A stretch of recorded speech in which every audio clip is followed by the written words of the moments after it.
Victor was ready and willing to sacrifice himself for the cause. All things considered, I'm sure that's what he would have preferred to do. But the universe, in its infinite boredom and ire, didn't want things working out that way. Demi worked in a blur of blue steel. No totem or concoction would have been able to save Vic. What he was, what he had unleashed inside of him, burned away anything with a hint of curse or magic. But against all odds, after days of thieving blood and supplies, Vic stabilized. But he wasn't the man he once was. Regardless of the skill in removing the coin or patching the hero, at the end of the day, the man had lost part of his brain. His entire left side was nearly immobile, and while it didn't confine him to a wheelchair, walking or even standing was a painful, often short-lived act of defiance from this wounded warrior. His thinking is fogged. He finds himself given to bouts of depression or anger, his gifts acting only in stuttering bursts. But at no point does he give up. He uses his insight to guide us to entities and legends, letting me continue my dark journey, pointing its wrath in a more deserving direction. My mental health begins to rapidly improve. Demi, on the other hand, the lack of innocent kills, dark rituals, and general occult shitheadery is wreaking havoc on the forces keeping his centuries-old form alive. He's by no means the lung-shedding old man I saw in the prison, but day by day I notice him struggle a little more. All three of us are in the basement of a small hospital in a rural town. Nothing abandoned, no haunted wing. Demi simply walked us in one night, showed a doctor a faded old business card, and we were given run of a small part of the building, no questions asked. Demi always has a trick up his sleeve, it seems. So, Demi, I've got a question for you, Vic says, bringing up a window on an old dust-caked computer. 4 murders in Poland, 1926. Sex workers, real similar to some of your other work. Ring a bell? Demi doesn't reply. For God's sakes, what am I going to do? Call the cops? I know you killed them. Searched everything I could on you before I came charging in. But look at the cause of death. Not just in one article, but every mention of them I can find. Coal mine explosion. Nothing all that strange, except how do 4 working girls from 4 different cities who never met each other all die in the same industrial explosion? Vic feels certain. His energy is high. Demi and I walk over, reading the dozen or so pages Vic has up, confirming the information. So I started searching places you two have been. Things you've killed, people you murdered, any entity that got in your way. It never existed. Any spree you two went on. The news reports are gone. It's like it never happened. I don't think I'd have ever even noticed, except I've been after some of the things you've crossed paths with. I've heard you tell the stories. But even now, I don't remember exactly what they were or why I was after them. Vic says, sounding as if he has solved some kind of mystery, but I'm not following. He's saying you destroy legends, Alex. Some are a blight upon flesh, land, or crops. You are a blight on recognition, Demi says, sounding intrigued. Bingo, Top Hat. It explains a few things. Why you've been getting away with everything under the sun, why this whole debacle isn't attracting more attention, and why you are falling apart, Demetrius. You're a monster, but a few months of clean hands shouldn't be bringing you down this hard. Vic's concern is real. Strange as it is, him and Demi seem to get along. Even if they don't seem to be able to, they're both driven by the need to make a name for themselves.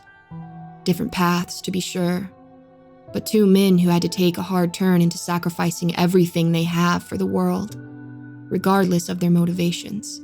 Would explain why we haven't heard from Lisa and her little troop in some time. Not much use sending a spy if you can't recognize it when it gets back, Demi says, contemplative. What can we actually do with this information, guys? I ask. Well, I say we change focus. I know Lisa is going to have a hard time finding us. Why not go after the God Eater and nip this situation in the bud? Vic replies. And that started our search for the plague that was incubated in my body and soul. We traveled across America, following feelings and hunches, and we ran across a handful of scary things, even more hoaxes, but never managed to stumble across the God Eater. I sat in a coffee shop just after 1 a.m., Vic and Demi sleeping in shifts a few blocks away in a cheap hotel room. Lisa sits across from me, her outfit subdued, jeans and black dress shirt, her hair a muted black. You wanted to talk. Talk, I say, my tone level, calm. For a moment I think of the crowd around us, charmed by the illusion of ourselves we are presenting, not knowing they are feet away from death and horror on a scale few believe is real. Easy, girl, easy. Just the fact you're willing to have a little sit down with me shows we were well on our way to solving this without a bunch of bloodshed.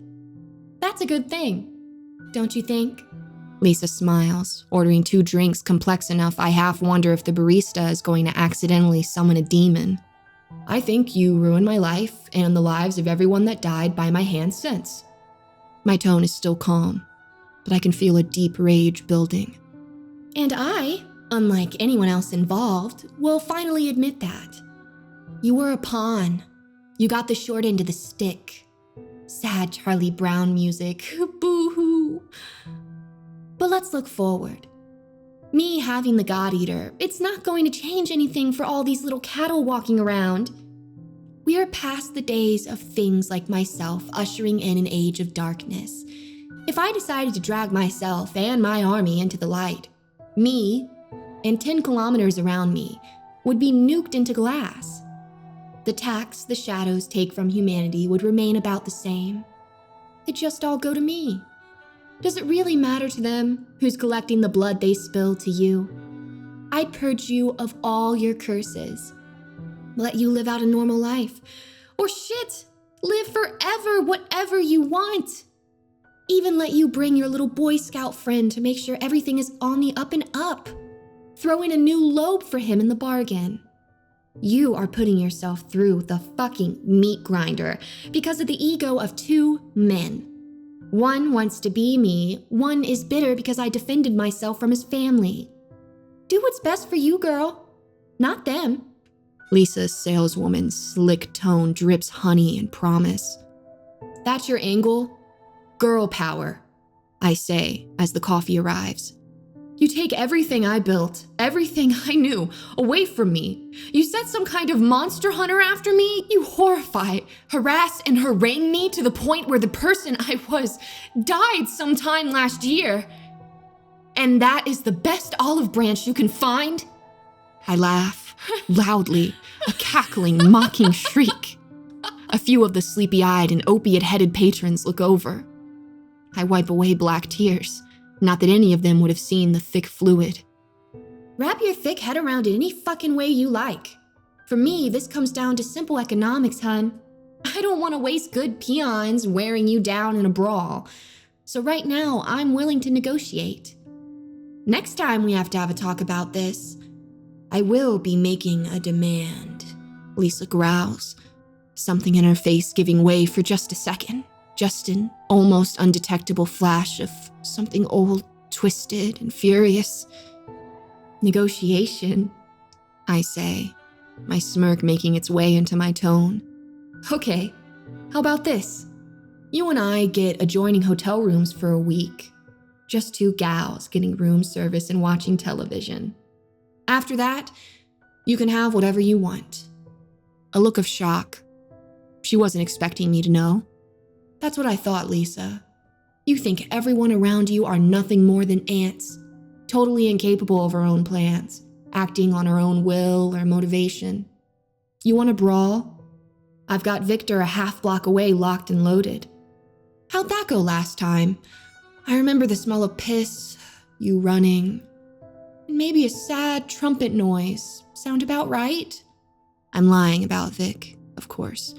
Neither of my companions have any idea where I am. Lisa composes herself. forcing that saturnine smile back on her face. "You think I didn't bring friends?" she says, pointing out the window. At first, I see nothing, just a deep black alley across the street. Then there's a shifting, a massive shape reaching to nearly the second floor of the building next to it. It leans forward, exposing a gray, emotionless face, one that I've never seen in person, but belonging to someone I've heard a lot about. I look back to Lisa as the thing sinks back into the shadows. "His sister? Really? You couldn't have had just a tiny bit of decency?" I say.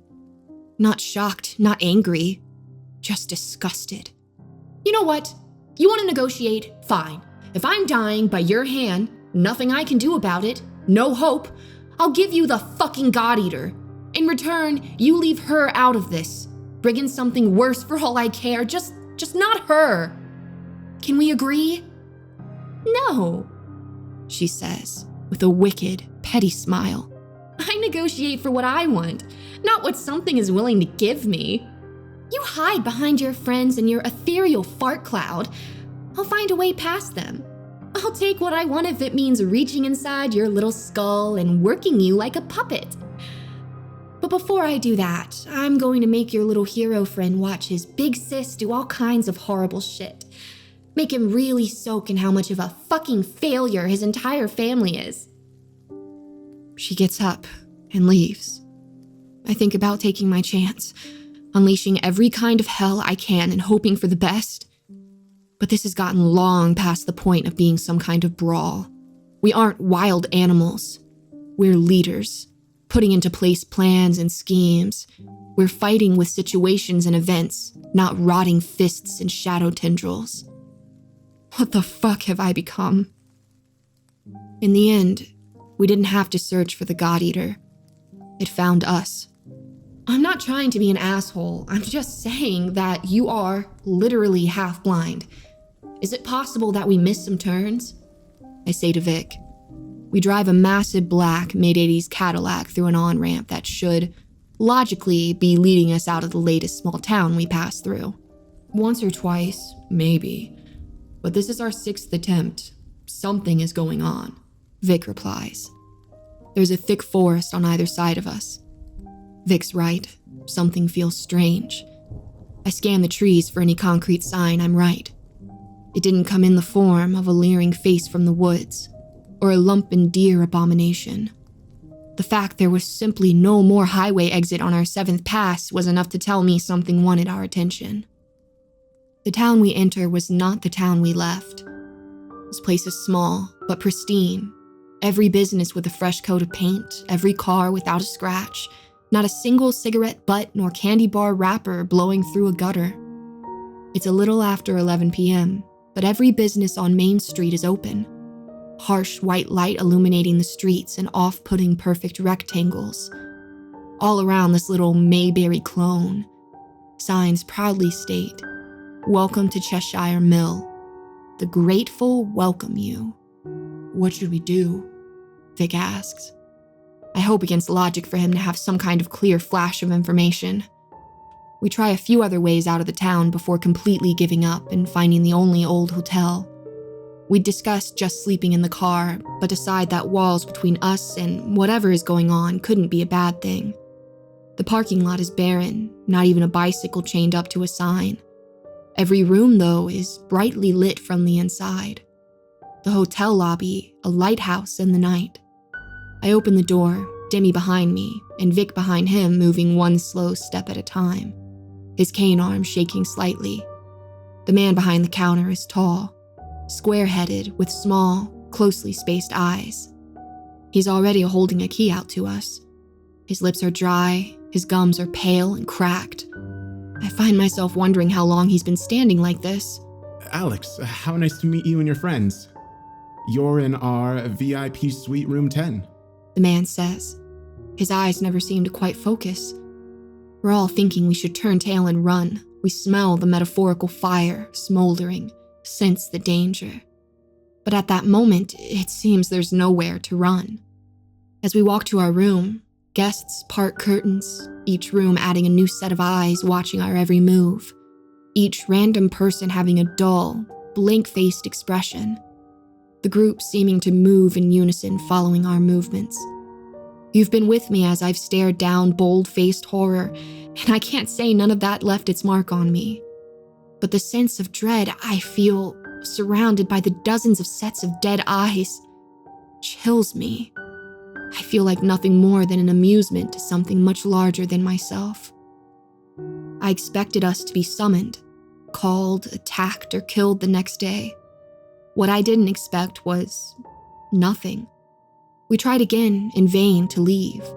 We walked through every forest and bog trying to find some way to get out of the city, but every time we thought we were about to burst into a clearing to freedom, we ended up back at Cheshire Mill. Everywhere we went, every set of eyes were on us, every window containing a peering face, every stranger maintaining a deadlocked stare. But no matter who we asked, no one told us why we were being kept there.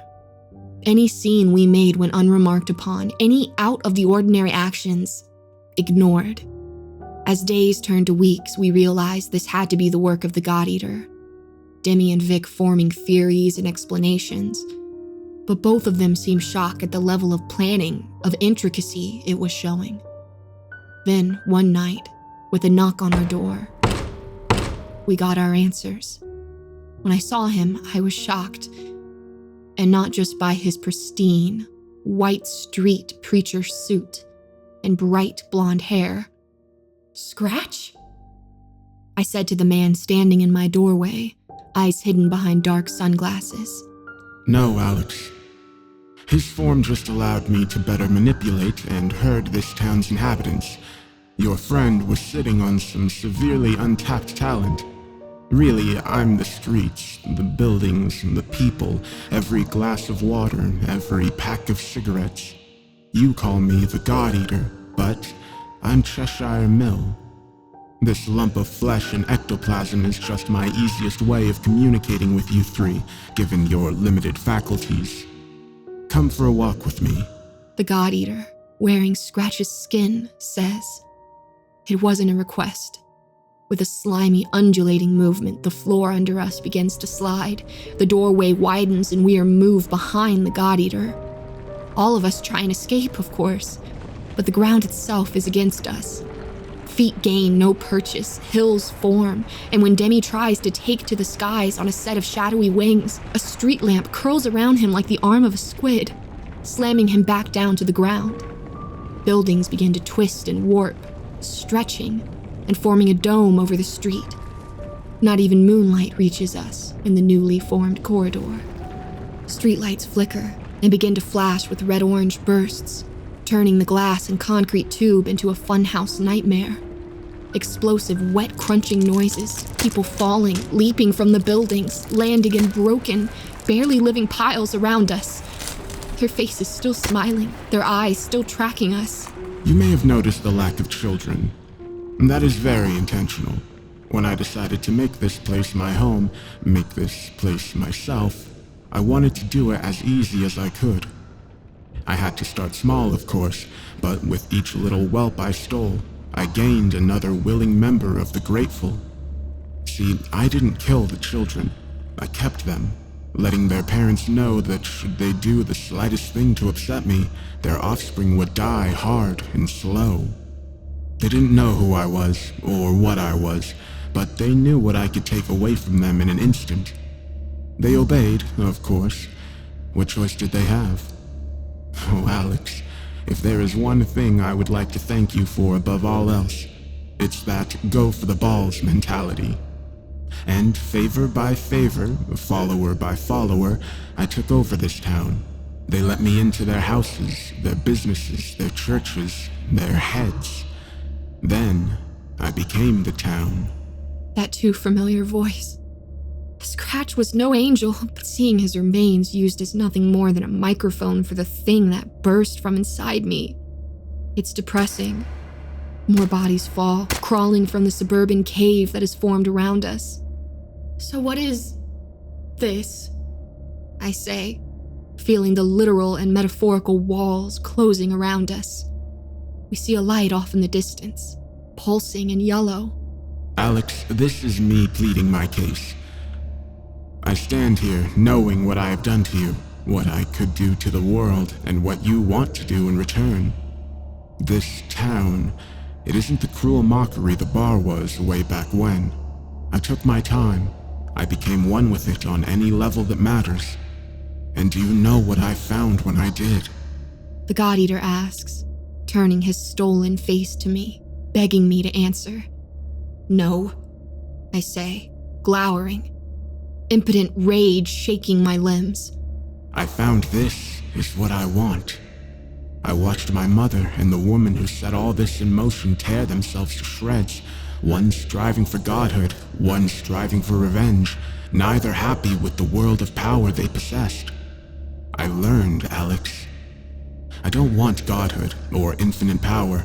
I've no one to take revenge against. My kind are bred with a deep hunger that cannot be satiated. We are set up to fail. But, as I'm sure Victor will attest to, we can all overcome our handicaps. All I want is for this tie between us to be severed, to be left alone to my dark devices.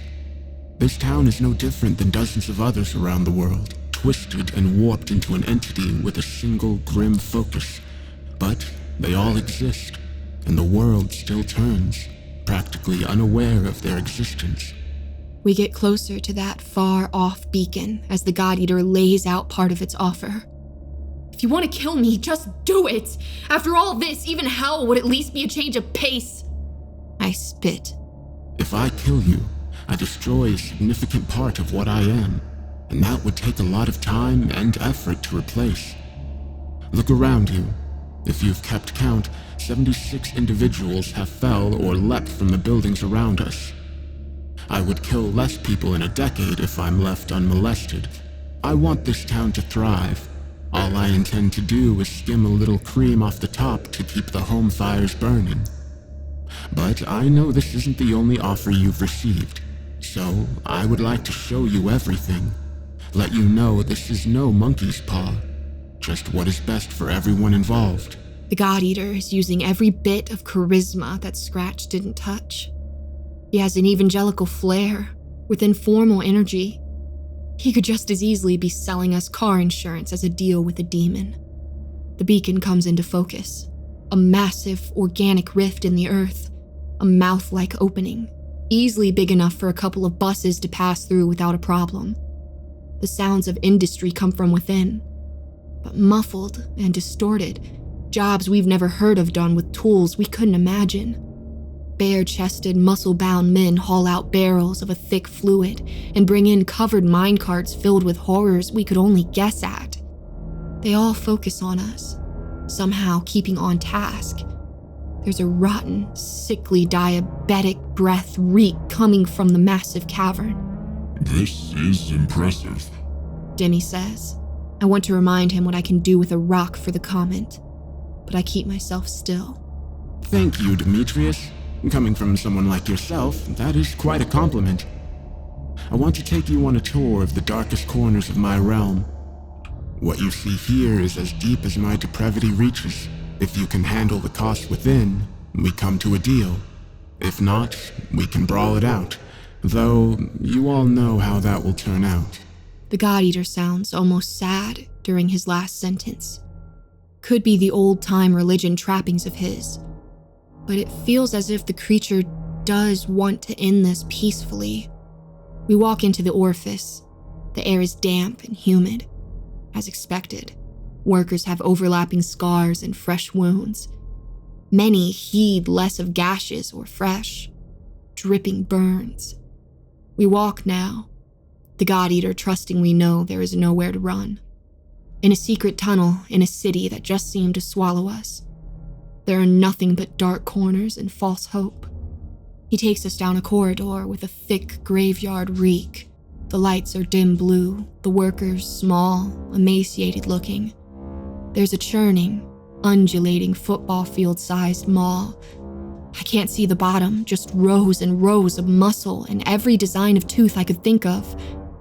On all sides of this unnatural pit were the workers, hunched and thin, throwing something from over full minecarts.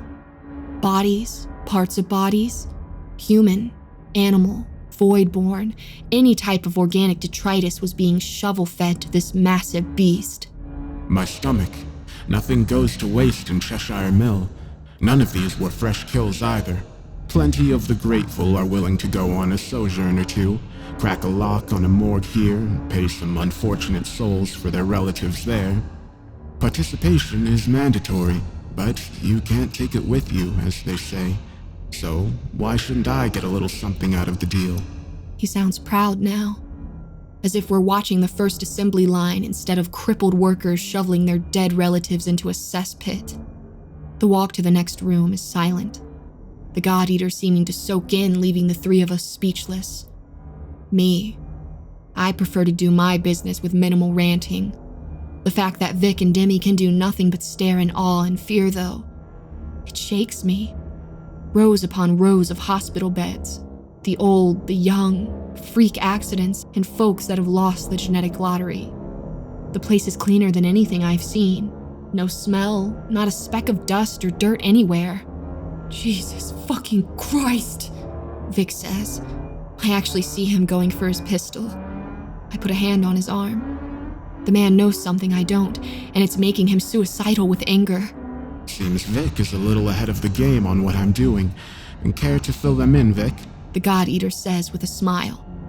He might be trying to make a deal, but it sure as hell isn't trying to make friends. I wonder for a moment if this is what having a kid is like. Watching something armed with your worst qualities try and actively fuck up everything around them. This thing is rounding up dying folks so it can siphon off a little bit of their goddamned soul as it separates from their bodies, without having to go through any real effort. No one actually knows what that does to it. But even the ghastliest shit I've met, the worst, bottom-feeding garbage. Just take the whole thing, put it out of its misery. Vic is panting, holding back a fit of coughing. He wants to continue, but his body doesn't want to cooperate. That's one way of putting it, and one way of thinking about it. But everything I know tells me I'm not taking anything that soul is going to miss. Especially when the alternative of tearing the body apart and devouring the entire thing is still well within my ability. The final room held a handful of people behind black, spiked bars. 2 of the grateful, massive men armed with steel truncheons guarded the gate. The people inside were obvious victims of torture, unnecessary surgeries, and likely other types of violence I can't even think of. They were afraid, though they were also the most lucid folks we had seen since getting to this godforsaken place. And this is where the real magic happens. These are those individuals so obtuse as to try and upset the apple cart of my little fiefdom. Harming other citizens and civil disruption, murder, they wind up here. They get to be those lucky few that I use to indulge my remaining vices. And this, Alex, Victor, Demetrius, is what you would be allowing to happen if you strike a deal with me. No more, maybe even less if I grow old and jaded with my amusement. Like turning down a volume knob, the God Eater mutes the screams of its victims so we can hear it. Demi, Vic, and myself exchange glances, none of us wanting to be the first to give our thoughts. There are ways to ensure both sides hold up their ends of any bargain, Demi offers, sounding more unsure of himself than I have ever heard. What do you think, Vic? I say, feeling the momentum of the situation build. If you're asking me if I'm okay with this thing mangling the souls of accident victims? No, I'm not. None of us can do anything about it, though. This fire has gotten out of control. If it wants to set some terms, I don't think we have anything to lose. The words hurt Vic to say, but he means them. Let the kids go and we have a deal, I say, trying to give no signs as to my emotions. Sorry, Alex. No can do. See, controlling people's minds takes a hell of a toll on them. I need those kids so I don't have to go rooting around in their parents' gray matter. Just show them a picture of little Billy or Susie, 10 feet from death. People drop the pitchforks real quick. Once they grow up and have a couple of little ones of their own I can keep down here, I'll move them on back up to the city. But believe it or not, the kids are my most effective leash. I suspect, though, you believe that, Alex. God Eater grins, knowing how little of a negotiation this really is. I'm disgusted that I know what he means. That I see myself in this thing no matter how much I don't want to. Once upon a time, when the most violent thing I've ever done was put a woman's eye out in a bar fight, I managed to get myself in with the worst possible crowd. I thrived, but I wanted more, and I thought that I had the stomach to make it happen, regardless of the cost. The woman I was told to kill was a bad person, but no worse than me, or any other of the dozen or so scumbags I was hanging out with. I won't paint her as some child trafficking drug kingpin just to get sympathy. She made a lot of money doing a lot of sketchy things. She also used her children as a bulletproof vest as much as she could, taking them in the car on money runs, doing business while they were sleeping upstairs. The woman banked on organized crime, leaving family out of things at all costs. I saw the opportunity, and I took it. I will stand by the fact that I didn't know the kids were in the van. But I also can't say that if I knew they were, my actions would have been different.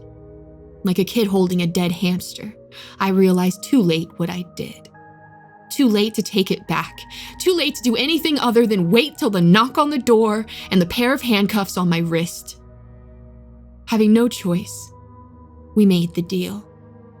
We wrote on sacred paper, signed in cursed ink. Both Demi and Vic assured me what would enforce this deal was something neither the God Eater nor we wanted any part of. I don't know if I still have a soul, but putting my name on that page made me feel like a little of it just went away. 24 hours of peace and the document is set. Not a fly killed, not a friendly slap, don't even make a nasty joke. Then we can all part each other's company. Any funny business though, you three, and this one-time offer goes away. The divine underachiever enforcing it, deaf to us forevermore. The God Eater says. We stand in the street in front of our hotel, the buildings twisting and warping back to normal. Dead-eyed, grateful, putting the pulped bodies, some still twitching, into wheelbarrows to be taken to the caves. All around me I see the shapes from the prison. They come more and more, and each time their forms are clearer. They are my victims. I recognize each one. No one else notices, but they don't need to. Their message is for me alone. We remain. Dozens of thin voices say in unison. We sit in our hotel room. We don't feel relieved or heroic. We feel weak and trapped. I'm surrounded by the literal ghosts of my present sins and the haunting memories of my past. First, there's a high-pitched keening. The three of us looking at each other, confused. Then a sound like an avalanche, followed by an explosion hard enough to turn our windows into a whirlwind of flying glass. As the rubble settles and we leave the hotel room, an upbeat jingle starts to play. I see neon flashing lights before I see the gaudy children's restaurant come into focus. Pretzu. It sits wedged in the middle of two buildings, masonry still crumbling around it. As the door opens, a palpable wave of energy comes from the building. I see Grateful fall where they stand, rising again, confused and scared, questioning where they are. A few buildings lose that uncanny sheen. Looks like Lisa did some planning. The front doors fly open violently, a teeming mass of horrors within the building part, letting 3 individuals out. One, of course, is Lisa. To her left is a massive creature I've seen once before, but that was in a lightless alley. Lit by the gaudy neon, I see it. I see Tammy in vivid detail. She's been bent and twisted, given proportion well beyond anything remotely human. 10 feet tall at least, with slab-like mismatched muscles. Other than her almost untouched ashen gray face, it's hard to tell the creature was once human. She's encased in overlapping layers of black metal cages, her body covered by thick, torn leather sheets. They shriek in protest as she moves, the cement cracking beneath her. To Lisa's right is a much smaller figure. 6'5", lanky and dressed in a gleaming plague doctor's garb. A miasma of flies and rot seemed to hang around the entity, its mask dripping caustic fluid. It points to Demi, laughing a bubbling, tortured laugh. That is not good, Demi says, stating the obvious. You know him? I reply. You asked me once who taught me my dark secrets. That's him, Demi says, waving back, trying to show strength none of us feel. Oh, Alex, you thought you're little. Lisa begins, I'm sure intending one corker of a rant, but a noise that makes her entrance sound like a wet Christmas cracker begins from the middle of the town. Once, I called something a mountain range. I was exaggerating for effect. As we looked toward the middle of the city, what I saw rising was a mountain of flesh and bone, concrete and steel, half a city forming and twisting itself into a mockery of human form, staring down at our warring factions with a contempt reserved for gods and judges. I've been scared. I've thought I was staring death in the face. But this raw display of power, the arching black bolts, the birds dropping dead from the skies, the sudden pouring yellow rain, I had to fight the urge to drop to my knees in worship. You have destroyed our chance at peace. This experiment in moderation has failed, the God Eater says in a voice that cracks foundations. It tilts its massive, almost infantile head back and begins to speak in a language that makes the air feel thin and charged, each word blending and looping back upon itself. A hand to the gods, Demi says softly. Direct line to the divine. No telling what you're going to get, except that it's going to be mighty pissed off, being taken away from what it's doing, Vic explains. This is world-ending, Alex, even without the God Eater. If this is completed, whatever comes through is going to cause another dark age. We hear a stampede noise. Looking around, we see Grateful. But the hundreds pouring down the streets, climbing down from windows, their eyes glowing with a vile red light, their skin beginning to crack and split. Entities begin to stream from the Pretzu building, a clown car of every horror I've met, heard, or read about.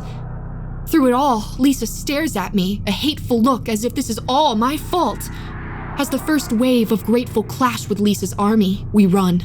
We take twisting allies, dodge chunks of burning debris, and Grateful, too slow to keep up with the main mob. The town is chaos. We stand in a crumbling store trying to regroup and think of a plan. If we can get to the thing, I can silence it enough to disrupt the ritual. The problem is, the backlash will leave this town a crater filled with nothing but the cursed souls of the dead, Demi says. Speaking of, I see the specter of my victims around me, more of them than ever. Every inch of the shop covered in horrified, mutilated faces. Going out in a blaze of glory, what people like me are born to do, Vic says. There is no debate. We all know what we need to do. But the universe wasn't quite done with shitting on our day just yet. We hear a tapping from the door of the shop. The plague doctor leans against it, casually, as if we're not all standing on the site of the apocalypse. Demi reaches into his jacket, quickly pulling out a tiny sprig of a plant and tossing it at the ground. Walking forward, the plague doctor draws a small spray bottle, and with a puff of noxious drizzle, the plant dies. Faster than I can track, Demi throws a glass vial at the creature. With practiced ease, the doctor catches it, placing it gently in his own overcoat. Someone's gotten a little faster since the last time we met, Demi says, holding his cane like a cudgel, and drawing a long, clean silver knife. See, you're still wearing that mask, though. Haven't gotten used to the facelift I gave you yet. Demi goads the plague doctor into action. It closes the distance, slamming its face mask into Demi's head, grabbing him by his neck. We need to get going, Vic says, tugging at my arm. Demi, you got this? I say, more out of respect than anything. Vic is right. We can't waste time. Likely not, love, but this prick won't be walking away intact. Demi vomits a clear, almost sparkling substance onto the plague doctor. The thing's mask burns and melts. Demi lands on his feet as his adversary tears off the mask, tossing it into the night. Its face looks like a parody of a Picasso painting. All the right features in all the wrong places. I stare for a second before following Victor into the night. Our progress is slow. Raving groups of grateful roaming the streets, looking for anything that doesn't belong. I don't worry for myself. In fact, I feel stronger than I have in a long time. But poor Vic. He's armed with a pistol and a gift that he can't rely upon. We stand at the end of a long alley, staring at the spectacle. A block away, Lisa and her army are clashing with frenzied zealots by the hundred, infused by some dark energy that makes them keep on going long after they should be dead. In the sky, the God Eater, hundreds of feet tall now, arranges pillars, makes sacrifices, and keeps chanting in that Ouroboros of a language. Lisa is wading through grateful, splattering them with nothing more than a look.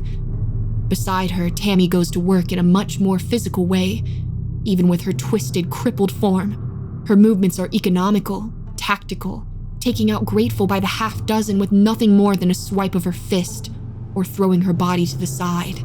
Go! Lisa screams frantically to her patchwork bodyguard, pointing at us. Through the smoke in the distance, I notice something I haven't seen before. Lisa is bleeding. The thought gives me a rush.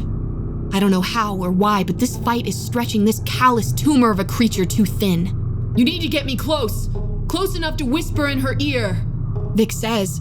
I can barely hear him over the din of battle or the stomping threat of his sister trudging toward us. We prepare for shit like this. Every family in the business, we know we can become a liability in an instant. You get me close enough, she is out of the fight. I clear my mind, waiting for the charge, ink pooling on my skin, then dripping, thick lines mixing with the yellow rain. I don't fight. I'm not a bouncer or a superhero. I'm a monster. I stay out of her way, making her chase me, bending my body at impossible angles, all the while dripping my toxic ichor. Lisa laughs. She thinks she's seeing fear or trepidation. No, she's seeing someone that knows who she is. Things like me make things feel helpless, frustrated, fatalistic. We turn minor advantages into seemingly impenetrable armor. We turn your rage into stupidity, and your stupidity into death. Tammy doesn't notice her movement slowing, the grasping, suckling ooze lacing itself through the cage armor, until she finds herself stuck, struggling in vain to take even one more step. Vic walks out of the alley. I see at some point during the fight he killed a grateful, the dead-eyed meat puppet clasping its head around a slit throat. He's crying, his lone eye nearly closed. He walks up to his only family, whispering one word into her ear, Nemo. Her body begins to crumble, the steel holding firm as the flesh within turns to dust in a matter of seconds, scattering in the torrent of wind, leaving nothing to desecrate, mutilate, or use. I lock eyes with Lisa. I don't know how much of her power is tied up in keeping the earth itself from just swallowing her little troop, but I don't care. It's long past time to get things settled, and even if that last thing I see is some divine being splitting reality, I'll be happy if the second last is her being torn apart. Chunks of concrete lift themselves from the street, slamming into me. My bones crack, organs pulp, but I walk on, the ink-saturated water behind me drawing itself up into vicious, foot-long black points. I see the anger in Lisa's face. She locks eyes with me, assaulting me with images of every depraved act I have committed. I smile. I look to the dozens of spirits around me, only I can see. That won't work.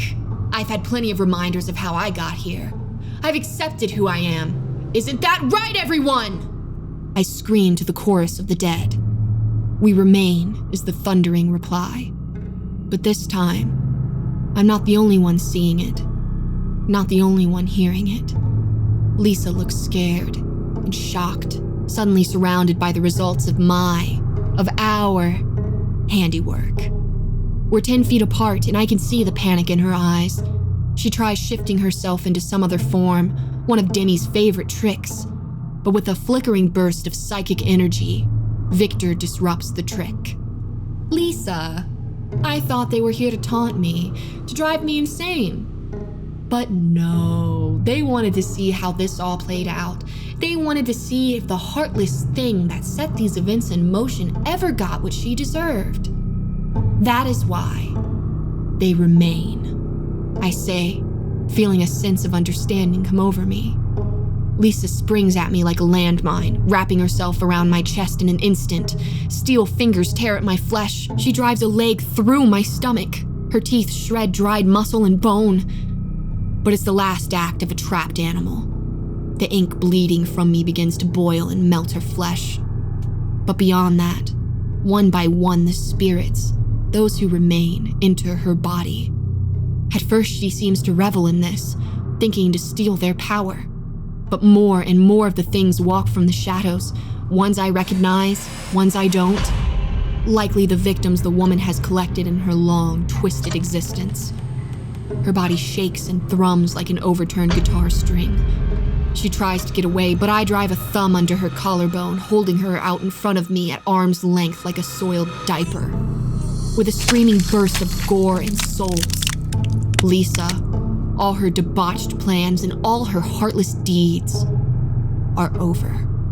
As one, her group of thrall break off from the fight with the grateful, losing a third of their number in the process.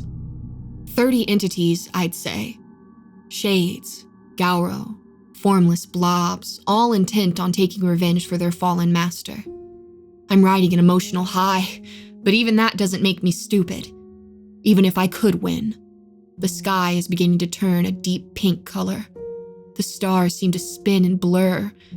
We need to get to the God Eater, but we have the dregs of 2 armies standing in front of us. Something goes rolling by my feet. A severed head, dripping green, clotted blood. One with eyes on its cheek and a vertical mouth.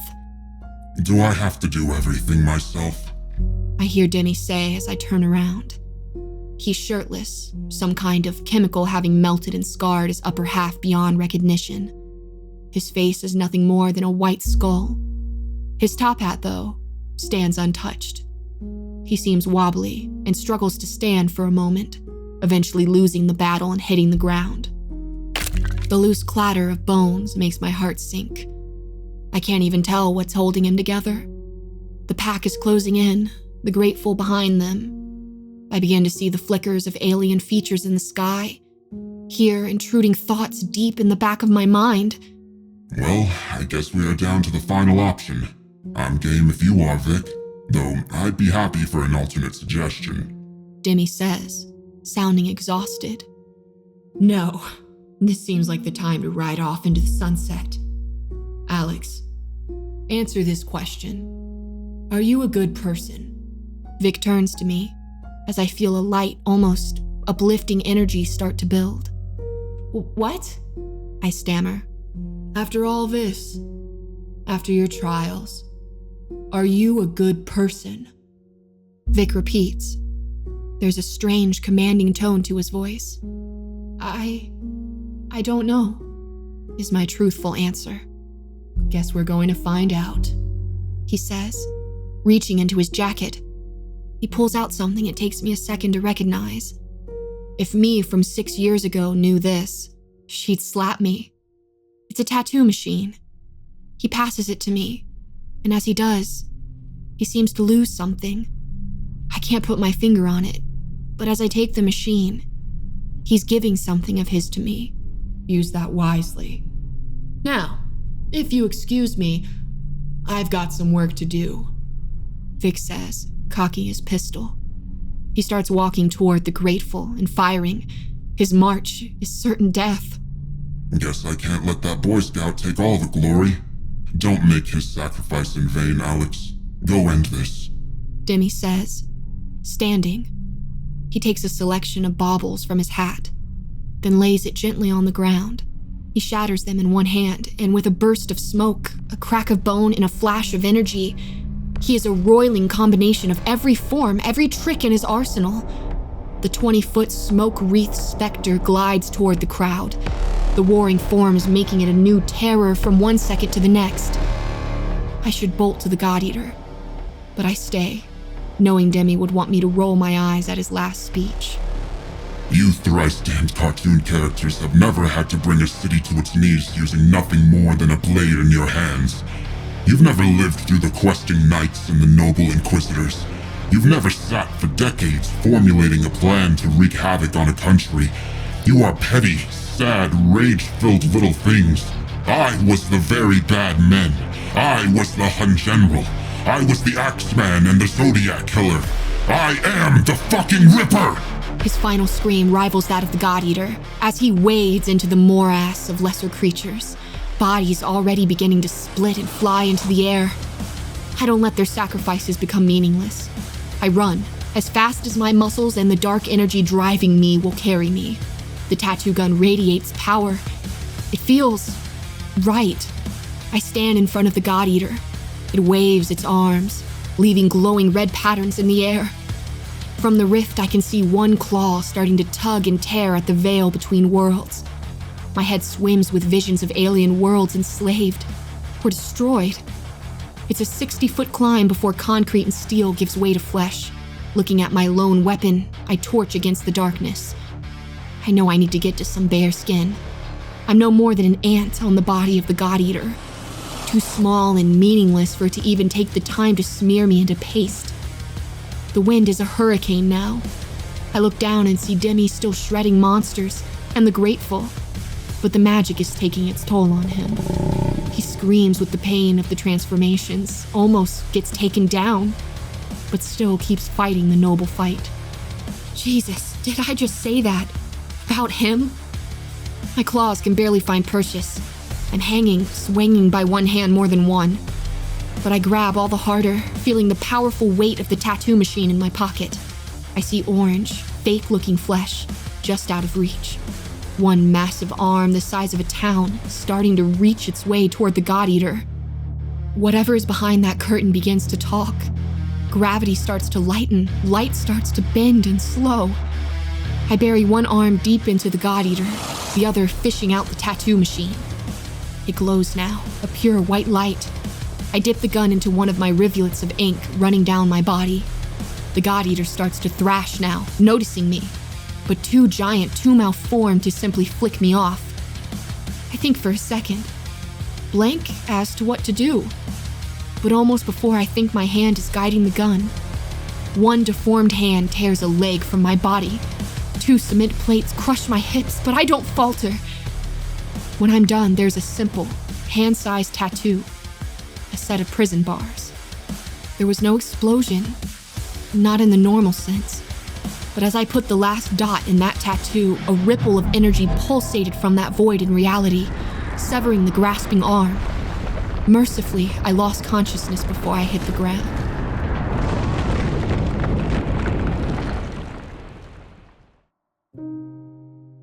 I woke up the next day, laying in a ruin of a city.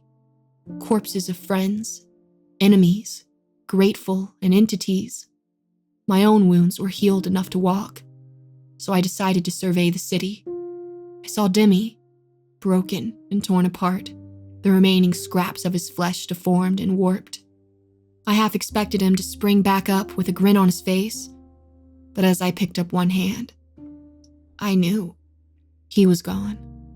I could probably make better use of that help. I look over. Vic is torn up, leaning against a destroyed fountain. Half his ribs are broken, his arms hang uselessly at his sides. How? I say, wondering how he survived when a monster like Demi was brought down. No one had time to finish me off once he started doing his one good deed, Vic says with a cough. I intend to have a deep conversation, but behind us, we hear a small sneeze. I turn and see 50 or so children, dirty, scratched, and looking like they haven't seen sunlight in a couple years. And that is the end of my story. This town is full of lingering weirdness and a generation of kids that have had a nightmare of a childhood. I could leave, but what the hell would I go do? Haunt some library? No, this town needs help. And maybe, if I can do some good here, sometime down the road, Vic and I can offer some kind of service to people who have gotten in over their head. I don't know what the future holds, but I can actually answer Vic's question now, and it sets me at ease. I wasn't a good person. I can see and accept that. But even with all the shit I've caused, I am now. Demi's counter got lost in the brawl, but I don't think I'm going to need it. I know I can't be some kind of superhero, but at least I can be good.